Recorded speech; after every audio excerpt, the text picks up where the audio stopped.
What is up guys, Subtrix here and welcome back to my channel.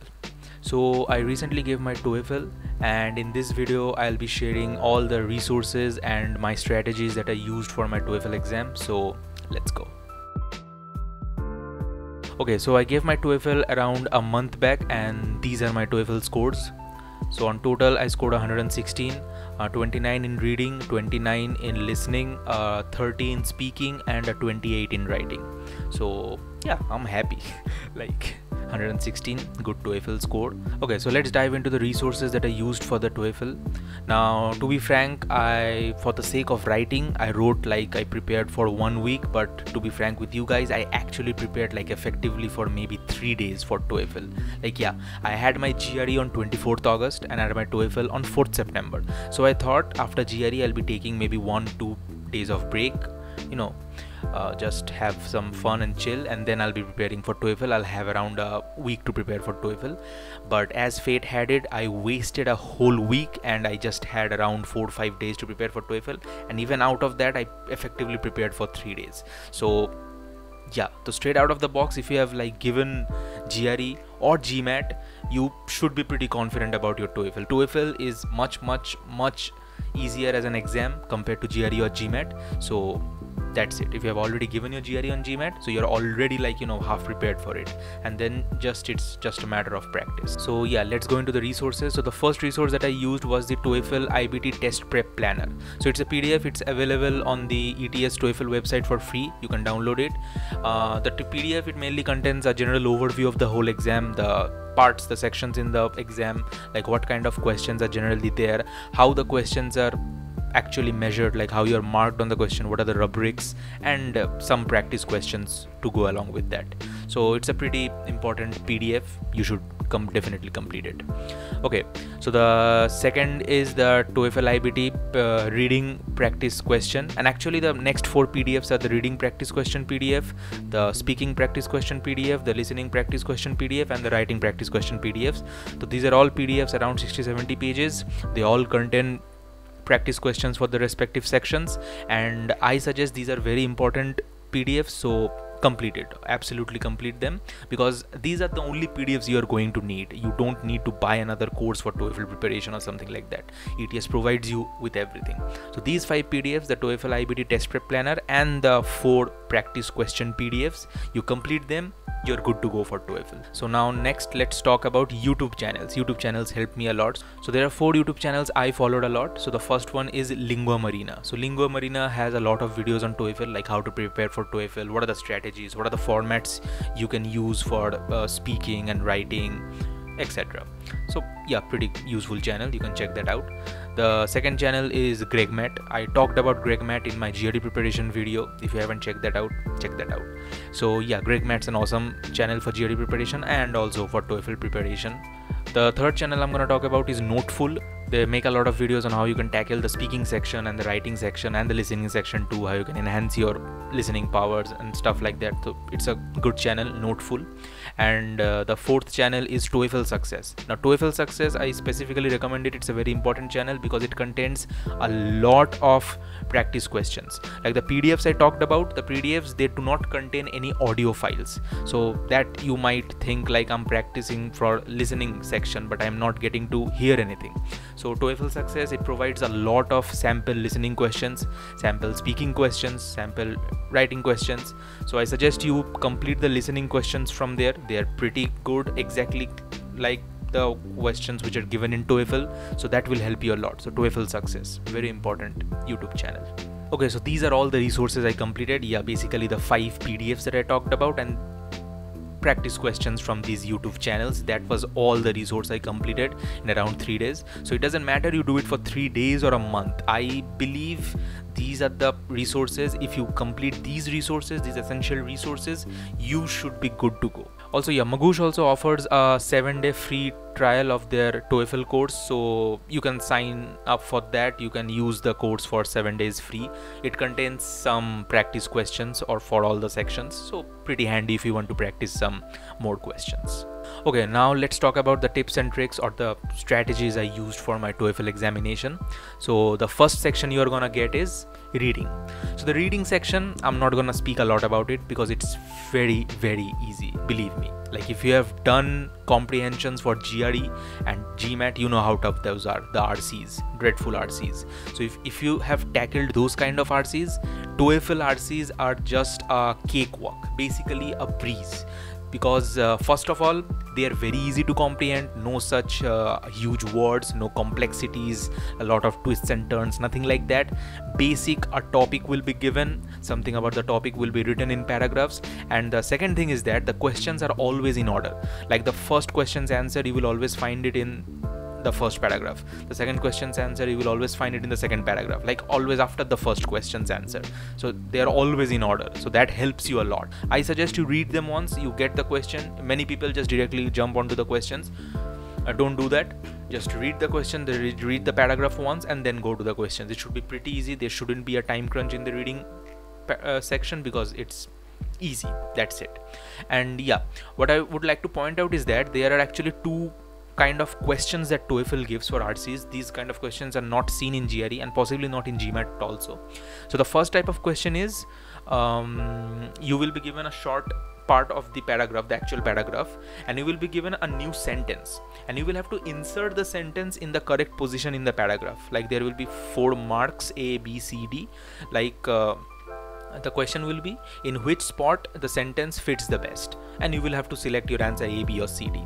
So it's a like when you will be doing those kind of questions for the first time, it might feel a little difficult, but trust me, they're very easy to tackle, because the sentence will always, the sentence which will given, the new sentence that you will have to insert, it will always contain something. It will start with like in fact or to conclude.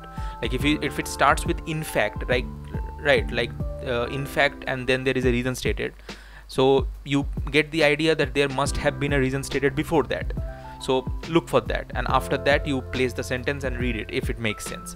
So, or if the sentence starts with like to conclude, right, so that means there has been some kind of deductions or conclusions, and then it concludes, the sentence concludes it. So like that you will have to get the hang of it. So practice a lot of reading questions from the PDFs, from any resources you can. RC questions are pretty easy.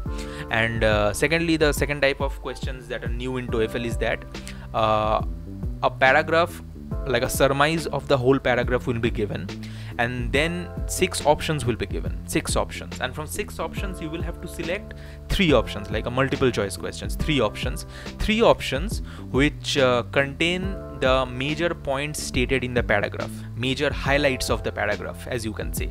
So yeah, those kind of questions are a bit difficult, I'll agree, but with enough practice you should be good to go. So yeah, so the reading questions, I actually remember a bit from my TOEFL exam, the kind of reading questions I got. The first question was about Mexican civilization and how they were very advanced in their use of tools and machinery and something like that. Pretty straightforward. Second one was about something about migratory birds. The third one was about horses or something like that. So yeah, pretty straightforward topics, pretty straightforward sentences, paragraphs, RC questions, reading questions, pretty good to go. So let's jump on to the next section. The next section you will get is the listening section.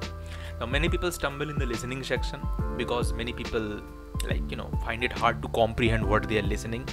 And one thing I should state over here is that TOEFL, if you're going for the test center edition, you go to the test center to give your TOEFL, you will be giving your TOEFL exam with a lot of other people. I gave my TOEFL exam with around 30 other people in the room, So during the listening section or the reading section even, some people start to read out loudly, or might be you are on your listening section and some other people, the boy next to you, the girl next to you is doing her speaking section. So they are speaking and you are listening. So that will be a problem. That's a big problem that I faced. It's really annoying, really irritating. You wouldn't be able to concentrate. You just have to put up your volume at the highest volume and then you have to listen it. But even that doesn't help. He's just sitting next to you and he's just speaking vociferously, and it's a hodgepodge, man. Seriously, that's a very annoying and irritating part of your TOEFL exam, but you will have to go through it. That's nothing they can do. The people over there, the exam administrators, they will tell you that don't pay heed to that, don't pay heed to what others are speaking and something, any other noises in the room, just pay attention to your questions. I know it's hard, but you will have to practice like that. You will have to do it in the real TOEFL exam. So yeah, so that's a problem, that's a genuine problem I mentioned. Hope it will help you guys to cope up with it. Maybe you can practice somehow in your own house with noises around and something like that. So yeah, you will tackle it. Now for the listening section, you will get around, I guess I got around 3 conversations and 4 lectures, or 4 conversations, 3 lectures, something like that. There will be conversations and then there will be lectures. Conversations are basically conversations about college stuff. Like I remember one conversation, it was about a boy has gone to the dean of his college to learn about if he can enroll in the new biology classes that will be rolling out in the next fall, something like that. And the whole conversation goes around like that. After the conversation ends, it's around 4-5 minutes conversations and the lectures, and around the conversation ends, you will be given your questions. So for the listening, basically pay attention, that's it. If you have the habit of taking down notes, do it. I had the habit of taking down notes, but in the real TOEFL exam, I did not take any notes. I just kept on listening, just with my eyes closed. I kept on listening. So okay, he's telling this, he's telling that. What's the great overview? What's the great overview of the whole thing? Like, and any important points that might just get stuck in your head. That's it.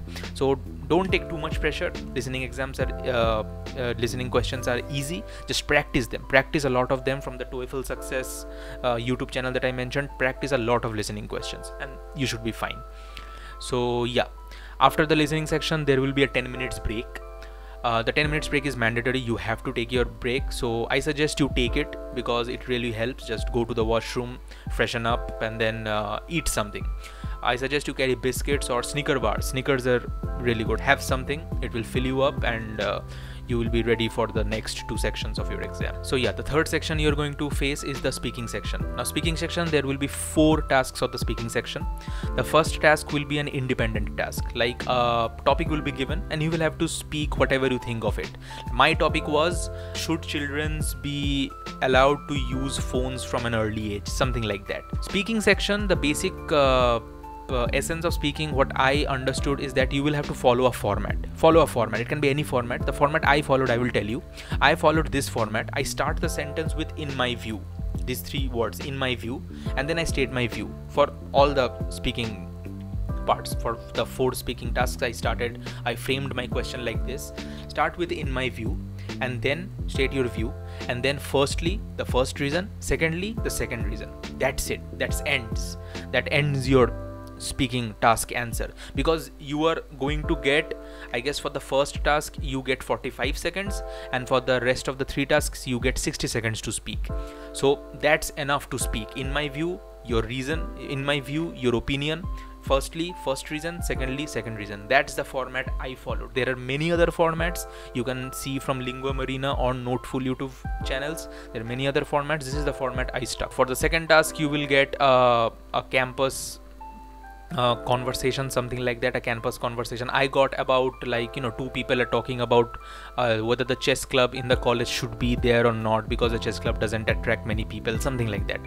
So the question was, summarize the whole conversation and why do you think the author has these views, something like that. So again, start with the same format. In my view, firstly, secondly. That's it. And listen properly. If you have to take down notes, listen properly, and just formulate your answer. You will get 15 seconds to prepare your answer. Just prepare your answer and just speak. Now you can stutter during your answer. You're human, it's natural to stutter. You might be flustered, you might stutter. So a few stuttering is fine. I don't think they cut marks for that. You stutter once and you get a 20 out of 30, nothing like that. You can stutter. I stuttered too. And you can also go blank, but if you go blank, just make sure that blank is not more than 5 seconds or something. You're speaking and you go blank, so make sure it's not more than 5 seconds, and then you again start speaking. So yeah, practice a lot of speaking questions, get topics from here and there, and start speaking. If you're preparing with your friends, you can even bring over your friends, or you can prepare together, speak in front of them and let them give reviews how you did. And yeah, speaking should be easy to tackle. Just practice a lots of questions. The third speaking task is actually about an academic topic. An academic topic will be introduced and something about that will be said. I don't exactly remember what my question was. And the fourth speaking task will be same about an academic topic, but in this case you will notice a difference. There will be two parts to the lecture, like there will be two reasons or two contradictions or something like that. Like there will always be two entities and you will have to identify what are those two entities, and then you will have to corroborate, you will have to state those two entities and whatever reason the lecturer provides. So yeah, these are some basic fundamentals. If you remember, that can really help you on your real test date. Okay, so now we come to our fourth section, that is the writing section, that is the last section. So writing part, it's pretty easy because you already have writing part in GRE, so you're already accustomed to it.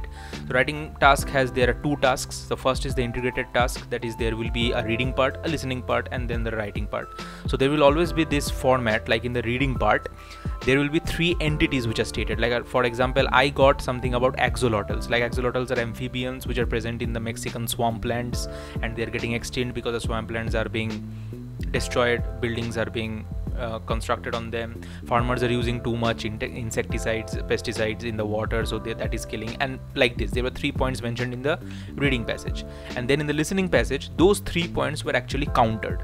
So what you should be focused on is to identify those 3 points. What are the 3 points? And those are actually pretty straightforward to identify. What are the 3 points in the reading passage? And then pay attention in the listening passage what those 3 points, like how those 3 points are being tackled. Like are they being supported, or are they being corroborated or countered, anything, and just mention what reason it provides. So after the listening is done, you will again get back the reading passage, and then you will have to write your answer. So pretty easy. Just pay heed in the listening part, that's the most important part, and just write down certain keywords, notes that will help you to frame your answer, and follow that format of one introduction, one conclusion, in 3 paragraphs, 3 points. That should be enough. And for the second task is basically an analyze an issue task like the GRE. It's an independent task. A topic will be given. My topic was politicians should be a team player or they should be a lone wolf, like they should work alone or they should work in teams. So similarly, like the GRE, find out 3 reasons, and then there should be an introduction, and then there should be a conclusion. So that concludes your writing part. So yeah, overall TOEFL, like don't be afraid. If you have given your GRE, GMAT, or you're prepared for your GRE and GMAT, then TOEFL exam should be a breeze. Just the listening part and the speaking part, it's a bit like, you know, a new format, and people generally have reservations with speaking or listening, and that too in public. So the only thing you can do to, like, you know, overcome or fear your apprehensions is just practice a lot of questions. So from whatever resource you can get, just practice and practice. That's it. So yeah, that's it for this video. So if you like this video, give it a big thumbs up, hit that subscribe like a snake, and I'll see you guys in the next one. Till then, peace out.